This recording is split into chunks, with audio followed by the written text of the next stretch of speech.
안녕하세요. 지난 4월 20일 기준으로 그 코로나 사태를 일으킨 것이 중국이라고 보고 이것에 대해서 배상을 하라고 전 세계에서 40개국 정도가 10,000명이 지금 집단 소송을 걸었습니다. 근데 무려 7,000조에 달하는 거라 그래요. 어마어마한 액수죠. 그런데 이것을 생각하면 중국에서는 자꾸 자기네 나라가 원인이 아니다라고 얘기하고 싶겠죠. 그래서 어떻게 하면 그 7,000조에 달하는 돈을 배상해 주기 싫은 거죠. 당연한 거 아니겠어요?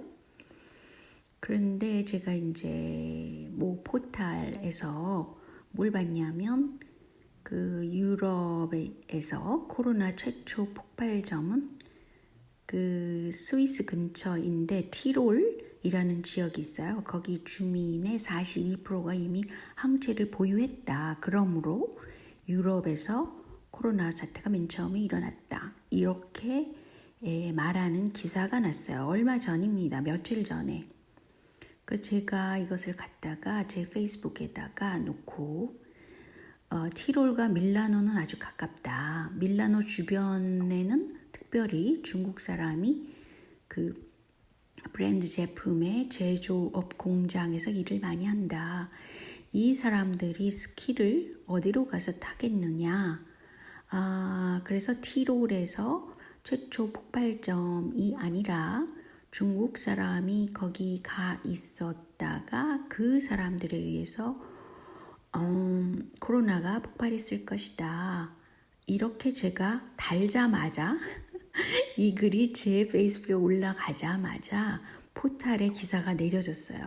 뭐 사라졌습니다. 아무튼 제 눈에는. 그래서 너무너무 신기한 일들이 요새 마구 벌어지고 있는데 이것도 그 중에 하나죠. 여러분들이 왜 이런 일이 있을까? 한번 추론을 해보세요. 제가 보기에는 한국의 현재 그 지식인 그룹에 있는 그 기자라든지 뉴스 언론사 이런 사람들, 특히 언론사 방송사 이런 사람들이 지금 대부분 친중 노선을 취하고 있다고 보여집니다.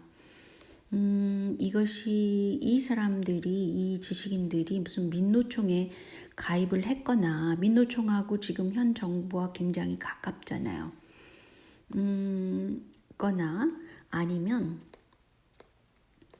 지금 가장 한국 사회를 쥐고 있는 그 홍석현 씨의 그가 지배하고 있는 그런 사회이기 때문에 그런 것은 아닌가 이런 생각을 하게 만듭니다. 근데 뭐 그것은 그렇고요. 그런데 한국 사회에는 말이죠. 현재 그 굉장히 빈부차가 심하고 중산층이 줄어들고 막 이런 상황이에요. 일자리를 구하기가 힘들고 그런 상태에서 특별히 공무원의 비중이 너무너무 큽니다. 이거 보세요.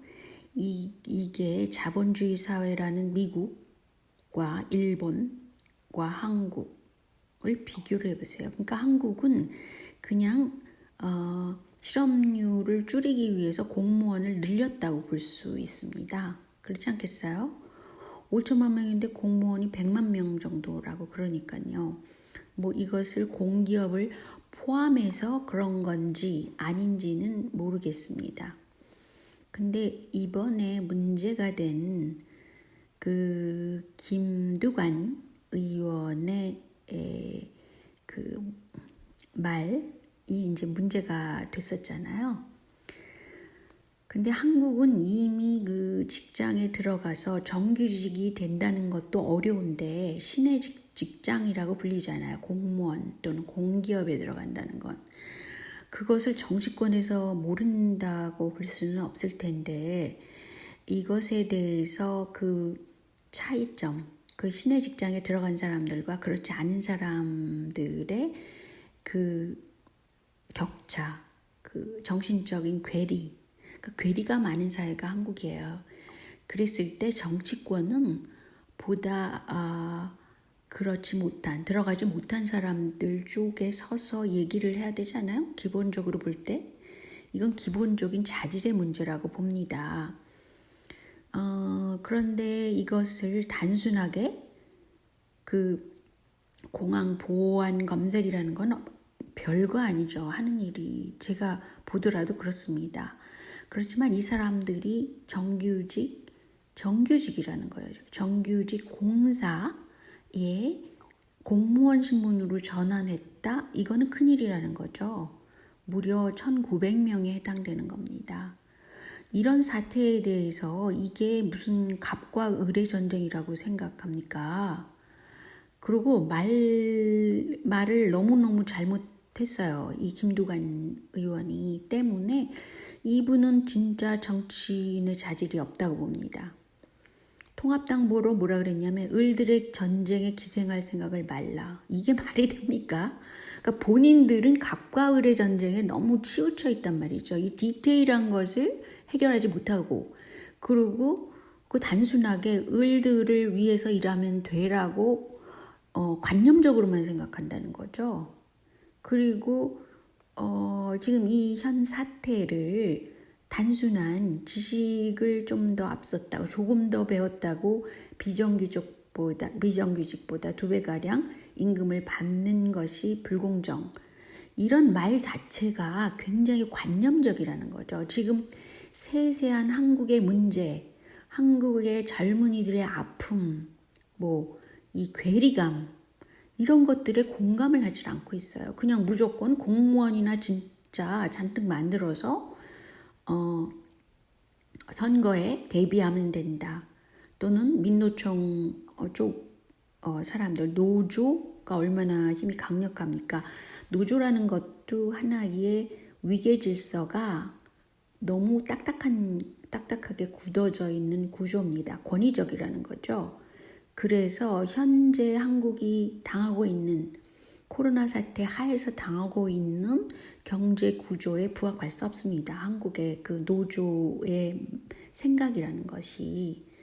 그런 상태인데 현 정부가 노조의 그 표 때문에 노조를 굉장히 같이 가려고 하고 있어요. 근데 제가 아주 개인적으로 한국 사회가 지나치게 관념적이구나 라고 생각을 한 거는, 이건 굉장히 개인적인 경험인데요.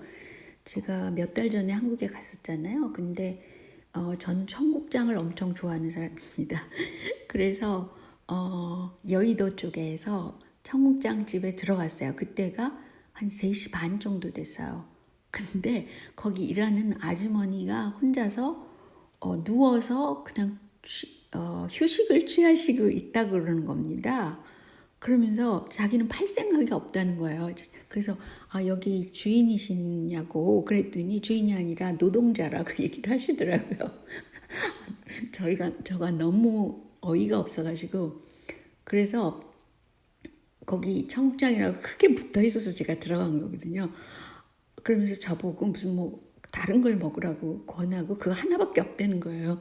안 그러면 그냥 나가래요. 어머 세상에, 이게 서비스직이잖아요, 식당은. 그리고 본인이 거기 주인이 아니기 때문에 그렇게 행동을 하고 자기는 자야 된다는 거예요. 그 시간에 3시 반이었습니다.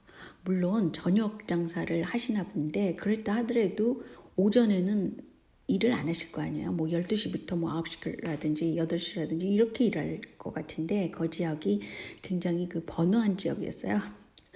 근데 제가 너무 어처구니가 없더라고요. 그런 일을 당하니까. 그리고 저 뒤에도 꽤 많은 그 직장인들이 들어왔는데 이 아주머니가 전혀 자기는 자기 세상에서 사시는 거예요.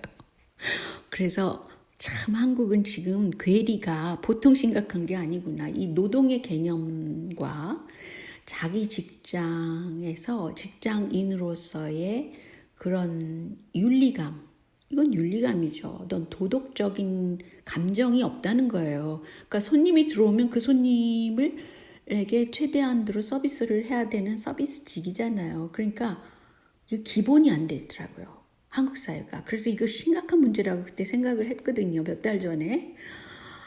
그런데 제가 이 기사를 요새 이렇게 보면서, 야, 이건 진짜 너무 지나치구나, 라고 생각하게 됩니다. 그 중에 하나가 이 지금 위안부 문제에 대해서는 자국 중심으로 생각해야 보수라 그랬잖아요. 근데 보수세라고 새들이, 스피커들이 많이 이 사람을 띄워주고 조금 친일적이기 때문에 친일적으로 되면 보수가 된단 말이죠. 한국에서는 그거는 또 어폐가 있는 겁니다. 한국 사람들이 그나마 지금 자국 중심으로 생각하려고 그런 사람이 더 많아요. 한국에는 그걸 보수세가 잘 파악을 했어야 되지. 껄핏하면 이런 친일 스피커 대신에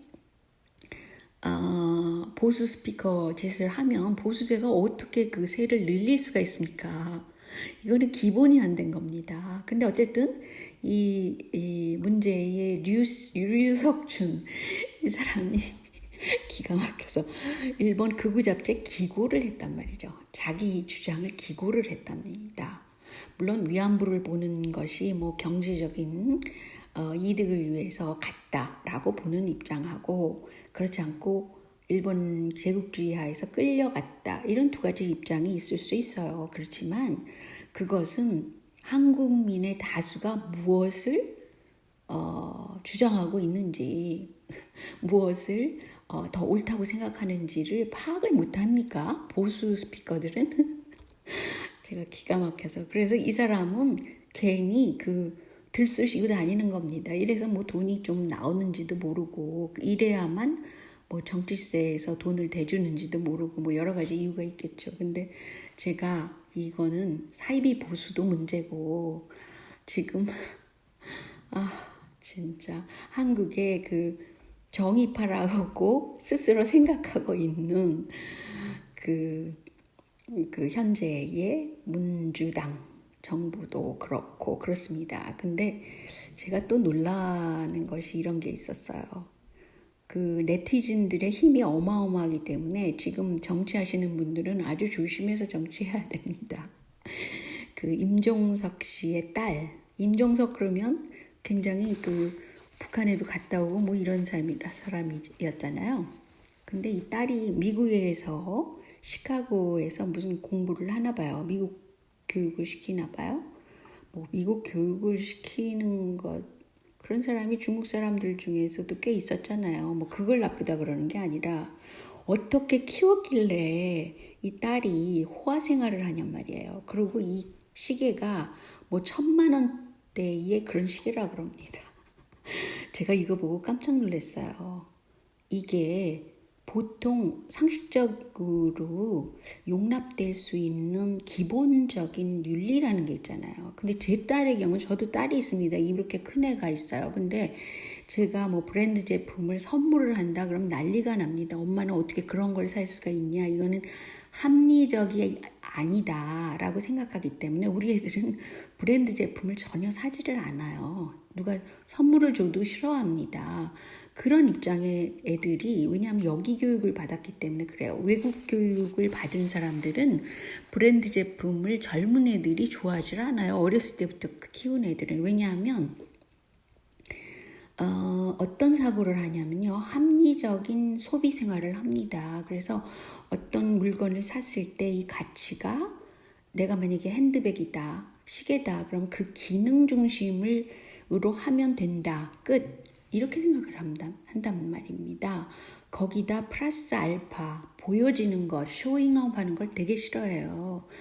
그래서 저는 애들을 키워봤기 때문에 아는 겁니다. 어떻게 키웠길래 이런 임종석의 딸이 나타나는 겁니까? 이거 너무 기본이 안 돼 있는 거 아닙니까? 게다가 임종석이라는 그 이름이 주는 그런 무게가 있잖아요.